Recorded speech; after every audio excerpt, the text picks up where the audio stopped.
Barbecue chicken এখন marinate করে নিব। তো এটার ভেতরে মেখে এখানে প্রিজার্ভ করব। বিসমিল্লাহ।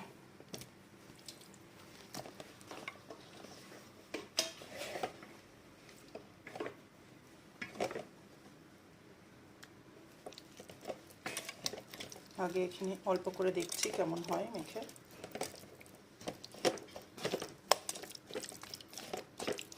এখানে একটু দাও। মশলা দিয়ে এত সুন্দর একটা ঘ্রাণ বের হচ্ছে মাশাআল্লাহ। ম্যারিনেশনের সময় মনে হয় অর্ধেক কুক হয়ে যায়। ভালো করে মেখে নিচ্ছি ভেতরে ভেতরে। এটা কিন্তু আগে লবণ আর লেবু দিয়ে মাখা ছিল। এবারে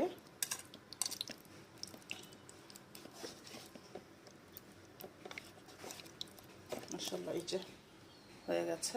এখন বিসমিল্লাহ। আসলে আগে লেগ পিসগুলো মেখে নেব, নিয়ে সাজাতে সুবিধা হবে।